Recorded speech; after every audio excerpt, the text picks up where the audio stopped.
Ukraine has made a decision that is shattering Western expectations and redefining the entire future of European security. In a stunning reversal that has sent shockwaves through Brussels and Washington, Kyiv has signaled it may reject full NATO membership in favor of alternative security arrangements. This isn't a negotiation tactic. This is a fundamental recalculation of Ukraine's strategic future after 3 years of brutal warfare, after hundreds of billions in military aid, after countless promises that NATO membership was Ukraine's destiny. The leadership in Kyiv is now considering walking away from the very alliance that claimed it would guarantee their survival.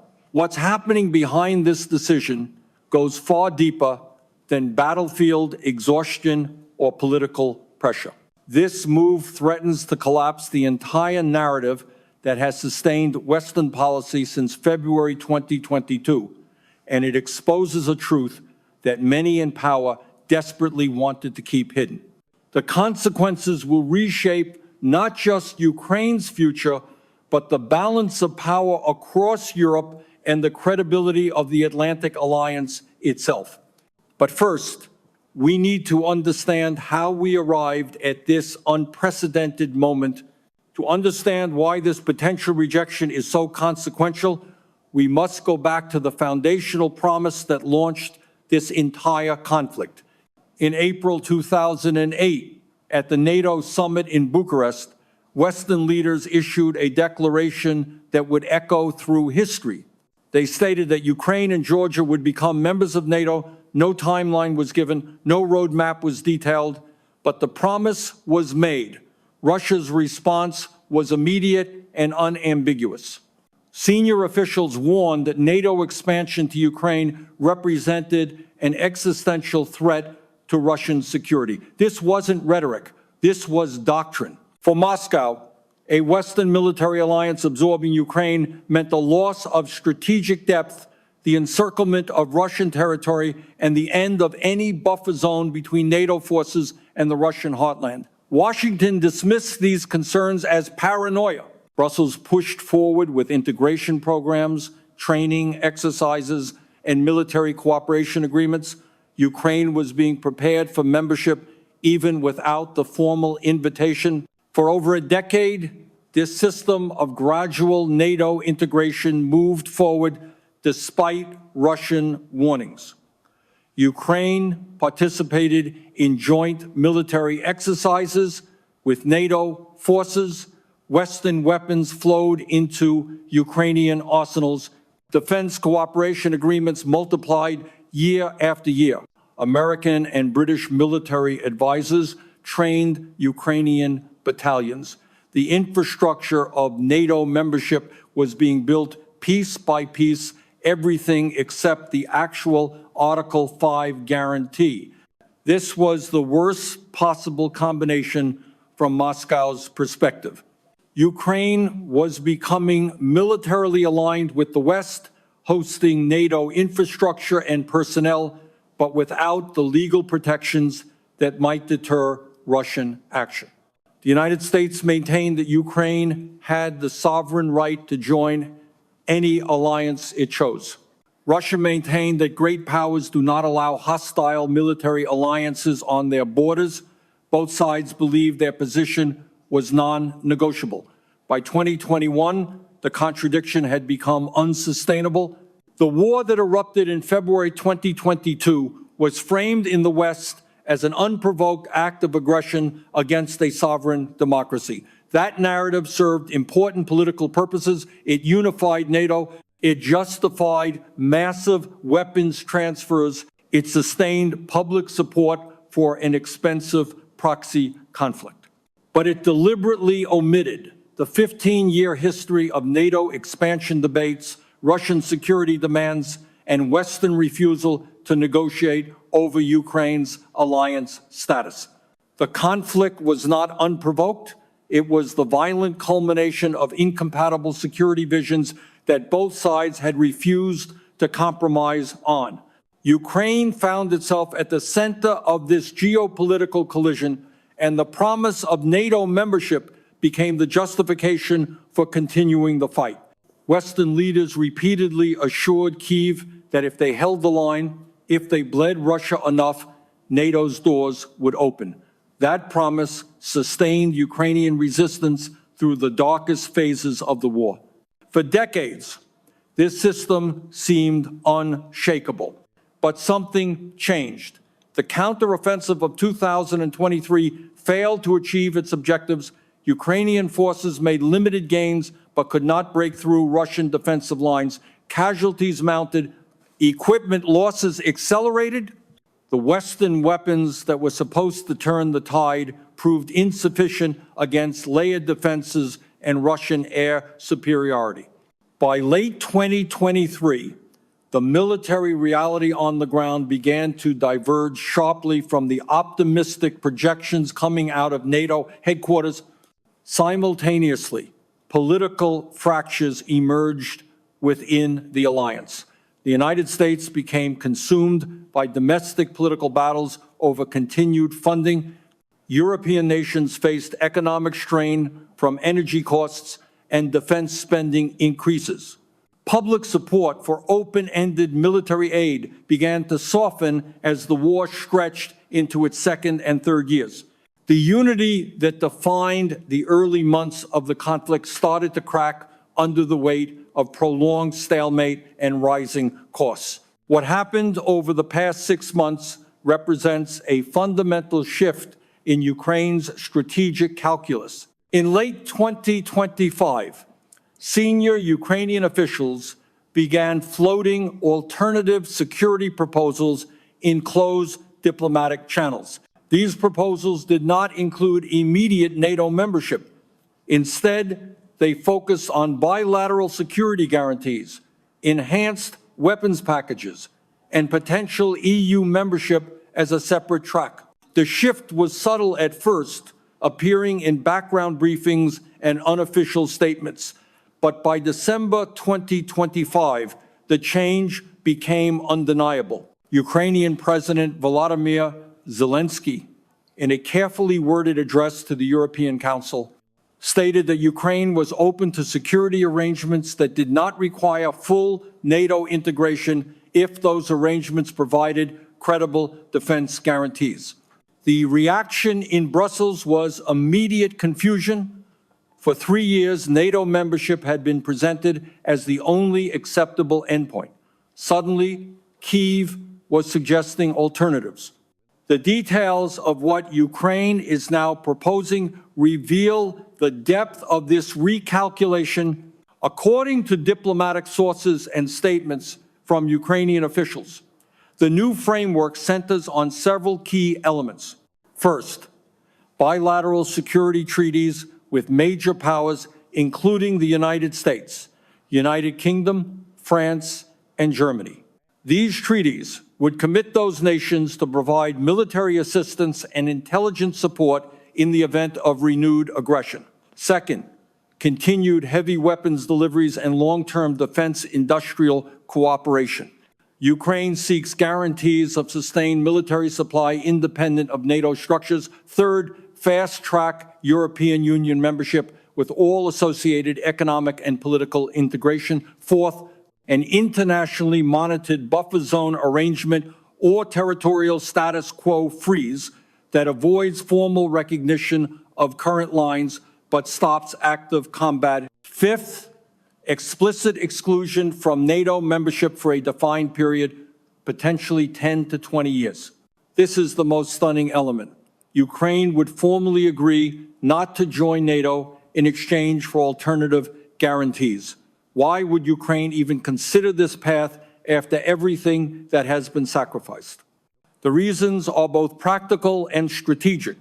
On the battlefield, the military situation has stabilized into a grinding stalemate that neither side can decisively break without escalation risks both are unwilling to accept. Ukrainian casualties have been severe. Entire generations of young men have been lost. The public appetite for indefinite warfare is eroding despite strong national resolve. Economically, Ukraine faces reconstruction costs estimated at over $400 billion.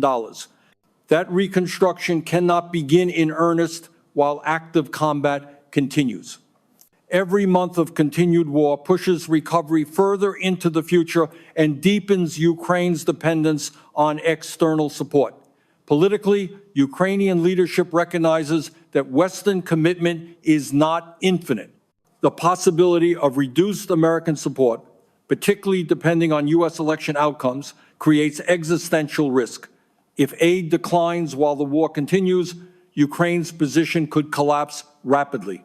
But there's something more important driving this shift. Ukraine's leaders have begun to realize that NATO membership, even if offered, might not provide the security they actually need. Article 5 of the NATO treaty states that an attack on one member is an attack on all, but it does not specify what response is required. Member states can interpret their obligations in ways that stop well short of direct military intervention. The alliance has never fought a war against a nuclear-armed power. There is no certainty that NATO would risk nuclear escalation to defend Ukrainian territory, especially territory that some members still view as disputed. The Baltic states are NATO members and receive forward-deployed troops as a deterrent, but Ukraine would not receive that same commitment. The geography is different, the political consensus is weaker, the risks are higher. Ukrainian strategists have come to suspect that NATO membership might be a symbolic shield without substance, a guarantee that would not be tested, because Russia would not attack a NATO member, but also would not be honored if Russia calculated the alliance was bluffing. What traditional media is not reporting is the extent of behind-the-scenes coordination that has made this Ukrainian position possible. Over the past 8 months, there have been multiple diplomatic channels operating outside public view. Turkish officials have facilitated quiet discussions between Ukrainian and Russian representatives focused on potential ceasefire frameworks. These talks have not produced agreements, but they have established that both sides are exploring off-ramps. Simultaneously, European leaders, particularly from France and Germany, have been pressing Kyiv to consider realistic endpoints that do not require total Russian withdrawal or NATO membership. This pressure has intensified as European economies struggle with the costs of prolonged confrontation. There are also indications that China has communicated privately to both Moscow and Kyiv that it supports a negotiated settlement and would back security arrangements that stabilize the region without expanding Western military infrastructure. Critically, there is evidence that the United States itself has quietly shifted its position. While public statements continue to emphasize support for Ukraine's NATO aspirations, private diplomatic communications suggest American officials recognize that Ukrainian membership is not viable in the foreseeable future. The United States faces strategic overstretch with commitments in Europe, the Middle East, and the Indo-Pacific. A formal defense obligation to Ukraine, which shares an enormous border with Russia, represents an open-ended risk that many in the Pentagon and State Department view as unacceptable. There are reports that American negotiators have been working on bilateral security treaty language that would provide Ukraine significant support without the Article 5 commitment. This would allow Washington to back away from NATO enlargement while maintaining influence and avoiding the appearance of abandoning Ukraine. The shift is politically delicate, but strategically logical. The regional implications of Ukraine stepping back from NATO are profound.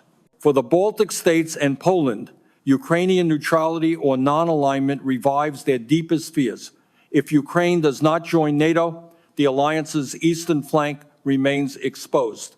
Russian military power would sit directly on the borders of EU territory without the buffer of Ukrainian NATO membership.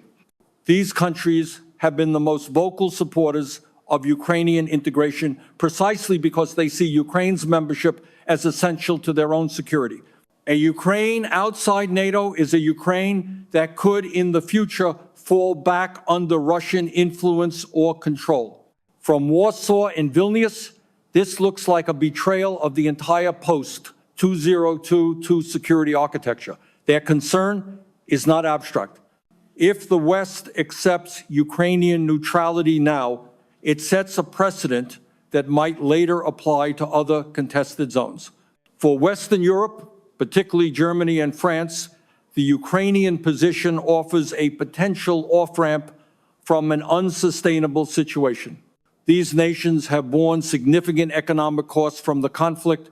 Energy prices, though stabilized from their 2022 peaks, remain elevated. Defense spending has increased dramatically, straining budgets already under pressure from aging populations and social welfare commitments. Public support for Ukraine remains, but it is not unconditional or unlimited. A negotiated settlement that ends active combat, allows reconstruction to begin, and avoids the risks of Ukrainian NATO membership is appealing to many European policymakers. It provides a way to declare success, claim that Ukraine has been saved and supported, and move on to other priorities. The narrative would be that Ukraine has achieved security and stability through creative diplomacy rather than formal alliance membership. For Russia, a Ukrainian commitment to stay out of NATO would represent achievement of a core war aim. Moscow has consistently stated that preventing Ukrainian NATO membership was a primary objective of the military operation. If Ukraine formally renounces NATO aspirations for a generation in exchange for peace, Russia can claim strategic victory regardless of territorial outcomes. The Kremlin would portray this as vindication of its position that NATO expansion was the real issue all along. Russian leadership would argue that the West finally acknowledged Russia's legitimate security interests and that the cost in blood and treasure, however high, was justified to prevent a hostile military alliance from reaching Russia's borders. This narrative would bolster domestic support and reinforce the regime's hold on power. It would also set a precedent that Russian military pressure can force strategic concessions from the West. At this point, I need to step back from emotion and look at this through a realist lens. In international relations, there is a well-established framework that explains exactly why this situation has unfolded the way it has. Great powers operate according to security imperatives that transcend ideology or morality. They seek to maximize their relative power, and they view the world through the lens of threats and capabilities rather than intentions or values. When a great power perceives that a rival alliance is expanding toward its borders, it responds with whatever tools it has available to stop that expansion. This is not aggression in the moral sense. It is rational strategic behavior according to the logic of power politics. Smaller states caught between great powers face tragic choices. They can align with one side and accept protection at the cost of autonomy. They can try to balance between powers and risk being crushed by both, or they can attempt neutrality and hope both sides respect their status. Ukraine's initial choice was to align with the West and seek NATO membership. That choice was based on the assumption that Western power and commitment would ultimately prevail. But great powers do not extend security guarantees lightly, especially when those guarantees risk war with other great powers. The United States and its NATO allies were willing to support Ukraine with weapons, intelligence, and economic aid. They were not willing to fight directly against Russia. This distinction is crucial. Assistance is not the same as alliance. Ukraine has learned this difference at tremendous cost. The weapons provided were enough to prevent Ukrainian defeat, but not enough to achieve Ukrainian victory. This outcome was predictable from a realist perspective. The West wanted to weaken Russia and signal resolve, but it did not want a war that could spiral into nuclear confrontation. Ukraine was a means to those ends, not an end in itself. The realist framework also explains why Ukraine is now considering alternatives to NATO membership. When the protection of a great power proves unreliable or insufficient, smaller states must adapt. They must find security arrangements that are credible given the actual willingness of larger powers to act. A bilateral treaty with explicit obligations and automatic triggers may provide more real security than membership in an alliance where consensus is required and nuclear risk makes action uncertain. Ukraine is not abandoning the West. It is seeking arrangements that match Western willingness to commit. This is strategic realism. It recognizes that the world operates on power and interests, not promises and principles. For Ukraine, the lesson has been painful but clear. Sovereignty and security must be built on what powerful states will actually do, not what they say they might do.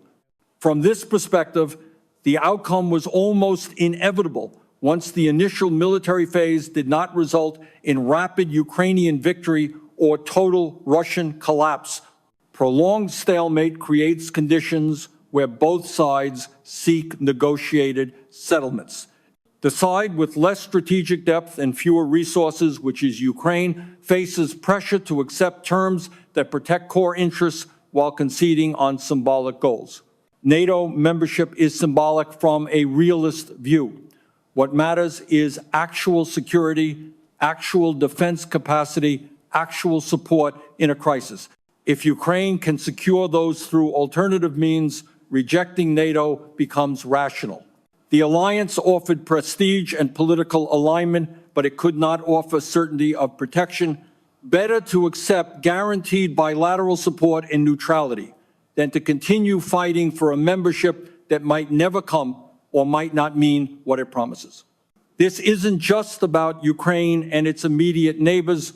The consequences will affect the entire structure of European security and the credibility of the transatlantic alliance. If Ukraine steps back from NATO membership after everything that has been invested in the conflict, it sends a message to every other country on Russia's periphery. That message is that NATO expansion has reached its limit.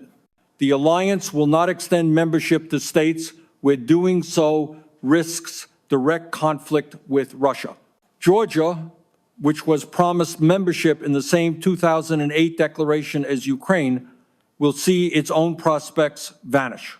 Moldova, which has faced Russian pressure and hosts a frozen conflict, will understand that Western security guarantees have boundaries. Even existing NATO members in the Baltics and Eastern Europe will question whether the alliance would actually fight for them if tested. The precedent is that when security competition becomes too intense, the West looks for accommodation rather than confrontation. For the entire region, this move signals the return of spheres of influence as an organizing principle of international politics. The Cold War was defined by clear zones of control. Eastern Europe was Soviet, Western Europe was American. The post-Cold War period was defined by the belief that those zones had been transcended and that countries could choose their alignments freely. What we are witnessing now is the collapse of that belief.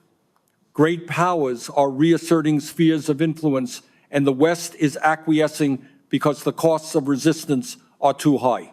Ukraine becomes a buffer state, not because that is just or right, but because that is what the balance of power requires. Other countries in similar positions will draw the obvious conclusions. Neutrality may be the only viable strategy when caught between great powers unwilling to risk war over your alignment. The international financial system faces its own set of consequences from this shift. The sanctions imposed on Russia were supposed to cripple its economy and force capitulation. They have not achieved that objective. Russia adapted found alternative markets, and continued to fund its military operations. If the conflict now ends with Ukraine outside NATO and Russia having prevented Western alliance expansion, the sanctions regime loses much of its justification. European countries eager to restore economic relations will push for sanctions relief. The precedent will be established that even comprehensive Western sanctions cannot force a great power to reverse strategic decisions it views as existential. This undermines the sanctions tool for future conflicts. China will observe that economic warfare did not bring Russia to its knees. Other countries will calculate that they can withstand Western economic pressure if their core interests are at stake. This means that prices for energy and commodities, which have been elevated by the conflict and sanctions, may stabilize or decline as economic relations normalize. European industry, which has suffered from high energy costs, would benefit from restored access to Russian gas and oil.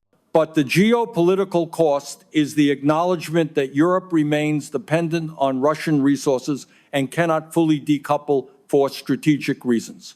That dependence limits Europe's ability to oppose Russian actions in the future.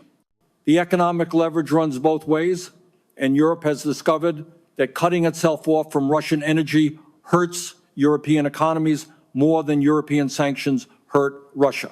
This realization will shape European policy for the next decade. The push for strategic autonomy and economic sovereignty will intensify, but so will the recognition that full independence from Russian resources is not achievable in the short term. In the next 5 to 10 years, we will see a fundamental restructuring of European security arrangements. NATO will remain as a political organization and a nuclear umbrella for its core members, but its role as an expanding alliance that actively incorporates new members will diminish. The focus will shift to defending existing members and managing relations with Russia rather than isolating or containing it. This represents a return to older models of European security, where great powers manage spheres of influence through negotiation and balance of power rather than through ideological competition and alliance expansion. Countries outside NATO will seek alternative security arrangements, bilateral treaties, regional pacts, and arms agreements will multiply. The Nordic countries, for example, may formalize defense cooperation independent of NATO structures. Central Asian states will balance between Russia, China, and the West through flexible alignment rather than firm commitment. The global implications extend beyond Europe. The United States has spent enormous resources supporting Ukraine, both financial and reputational. If that support ends with Ukraine outside NATO and in a neutral or non-aligned status, American credibility as a security guarantor takes a significant hit. Allies in Asia, particularly Taiwan, Japan, and South Korea, will question whether American commitments are reliable when tested by a great power adversary. The lesson they will draw is that the United States will provide support but not direct defense when the risks are high. This will accelerate regional military buildups as countries seek to provide for their own security rather than relying on American guarantees. China will be emboldened by the perception that American extended deterrence is hollow. The risk of conflict in the Indo-Pacific may actually increase as a result of perceived American retreat in Europe. For the American public, the outcome will generate intense debate about the wisdom and cost of the Ukraine policy. Hundreds of billions of dollars were spent, and thousands of Ukrainian lives were lost in pursuit of goals that ultimately proved unattainable. The political recriminations will be severe. Those who advocated for greater escalation will argue that half measures led to failure. Those who questioned the policy from the start will claim vindication. The divide will deepen partisan splits over foreign policy and accelerate the American turn toward prioritizing domestic concerns over international commitments. This will have long-term consequences for American engagement in global affairs. The credibility loss and domestic disillusionment will make future interventions harder to justify and sustain. America's role as global security provider will continue its gradual decline, not through deliberate strategy, but through accumulated failures and eroding political will.